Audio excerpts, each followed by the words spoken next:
Добрый вечер. Вы смотрите новости на канале Осетия Рештон. В студии Тамила Кцоева. И в начале выпуска коротко о главном.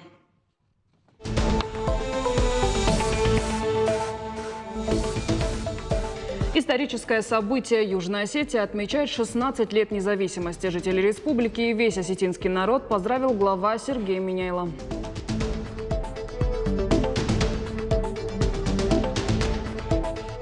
Держать вопросы все на контроле. 20-я годовщина терактов в Беслане, эпидобстановка, загруженность Транскама и военно-грузинской дороги. Эти темы обсудили на аппаратном совещании. Какие поручения дал премьер Борис Джанаев?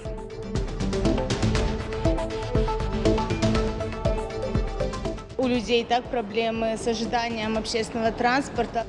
Ежедневная рутина для горожан превращается в целый квест. Дождаться общественного транспорта становится все труднее. И дело не только в самих маршрутках. В жару или дождь на некоторых остановках даже негде укрыться.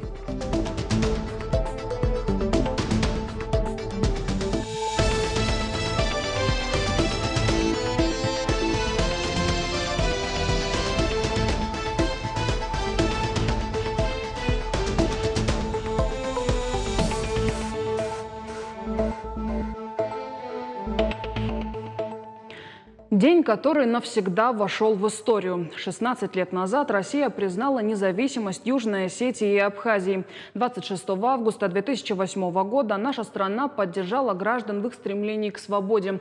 По словам Сергея Миняйло, это крайне важное событие и для жителей Северной Осетии. Мы рады видеть, как развивается суверенная Южная Осетия. Нет никаких сомнений, что республика сделала правильный выбор. Она получила безопасность и мир, сама определила, с кем дружить, развивать экономику и строить свое будущее. Все учреждения образования готовы к учебному году. В сентябре откроют новые школы в Кизляре и Беслане. Об этом стало известно на аппаратном совещании, которое провел Борис Джанаев. В воскресенье начнется трехдневная вахта памяти, посвященная 20-летию бесланской трагедии. Правительство утвердило план мероприятий. Премьер поручил ответственным ведомствам и правоохранительным органам контролировать все мероприятия. Говорили о ситуации. Она стабильная. На прошлой неделе зарегистрировали 7 случаев заражения COVID-19. По данным Минздрава, с начала года диспансеризацию прошли 157 тысяч взрослых и 96 тысяч детей. Военно-грузинская дорога и Транскам работают в штатном режиме. Проезда ожидают около 400 большегрузов. В электронной очереди 156 автомобилей. Обсудили также и другие вопросы. Попрошу еще раз обратить внимание на поручения президента, которые были даны по нашим социально важным вопросам на территории республики. Все вопросы взять на контроль. Также хочу обратить внимание на заявочную кампанию. Мы должны максимально отстоять все наши объекты, которые мы представили на федеральный уровень. Значит, также обратить внимание на формирование бюджета республиканского, поручение главы республики, ну и на всю нашу текущую деятельность. И в продолжении темы. Доходы и расходы бюджета Северной Осетии на 2025 и плановый период 2026-2027 года рассмотрели на заседании под руководством Бориса Джанаева. В приоритете зарплаты, социальные пособия и меры поддержки отдельным категориям граждан, в том числе участникам СВО, платежи на обязательное медицинское страхование. Премьер отметил, от эффективного формирования главного финансового документа зависит стабильное развитие республики и благосостояние жителей. Руководителям органов власти, руководителям районов обеспечить предоставление в Министерство финансов Республики всех необходимых сведений к проекту республиканского бюджета. Актуализировать предоставленные объемы ожидаемой оценки поступлений. Проанализируйте, работайте на местах. Это и касается больше районов по доходной части. Представить обоснованные предложения по увеличению поступлений в 2024 году. В целях обеспечения сбалансированности бюджета республики на этот же период провести анализ прогнозируемых расходов и подготовить предложения по корректировке потребностей с учетом приоритизации расходов. Северная Осетия – лучший регион по реализации проектов благоустройства на основе государственно-частного партнерства. Республика стала лауреатом национальной премии в сфере формирования комфортной городской среды. Итоги конкурса подвели на Всероссийском форуме развития малых городов и исторических поселений. Сразу 3 проекта стали победителями. Награду нашей делегации вручил министр строительства и жилищно-коммунального хозяйства страны Ирек Файзулин. В следующем году в Северной Осетии проведут масштабное обновление в 3 районах. В Алагире – это зона отдыха, в Беслане – территория Дома культуры, в Моздоке – территории Парка Победы. На реализацию проектов направят грант 270 миллионов рублей. Теперь о проблеме, с которой каждый день сталкиваются жители Владикавказа. Общественный транспорт ездит нерегулярно, и к этому уже все привыкли. Ждать маршрутку приходится долго, и дело не только во времени. Люди жалуются на отсутствие лавочек и навесов на остановках. Ситуацию прокомментировали и в администрации города. Подробности в сюжете Залины Калмановой. Трудно нам бывает вот на такой жаре с малышом. Приходится отходить в тенечек под дерево. Это уже не говоря о том, что порой маршрутку приходится ждать около часа, рассказывает Елена Лулаева. И если к долгому ожиданию транспорта все уже давно привыкли, то смириться с отсутствием навеса и лавочек в 30-градусную жару намного сложнее. А для горожан, которые добираются до работы или учебы, это испытание превращается в ежедневное. Я пользуюсь общественным транспортом практически каждый день. Я езжу в школу и, в принципе, даже погулять просто. И когда не бывает лавочек или навеса, бывает, может голова сильно тоже заболеть, это проблема. Больше всего люди жалуются на загруженные пассажирами остановки, особенно в районе Штыба, проспекта Коста и Дзусова. Но отмечают, такая проблема есть практически в каждой части города. Проблемы на улице Владикавказской, возле рынка Алана, на районе Коней.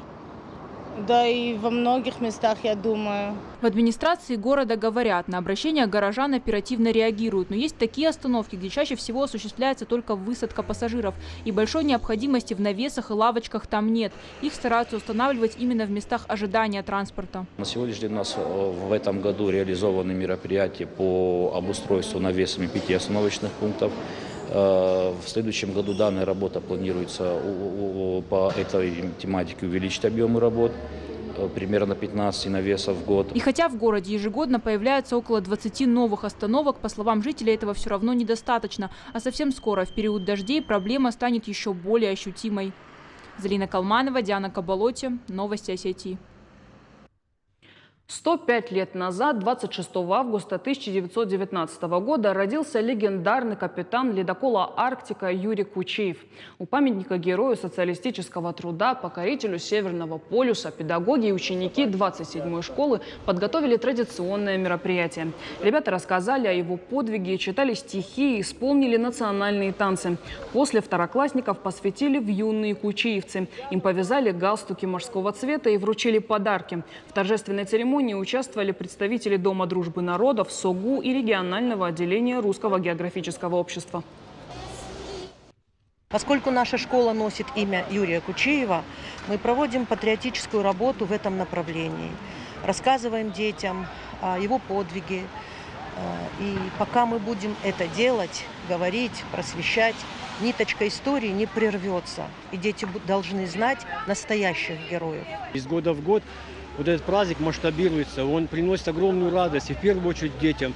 Чего стоит сам факт того, что детей, младших школьников, посвящают юные кучеевцы. Представляете себе, как это их обязывает? И, конечно, мы тоже здесь, фамилия, представители фамилии, потому что это событие. Невзирая на сегодняшнюю погоду, дети с таким блеском в глазах реагируют на это все.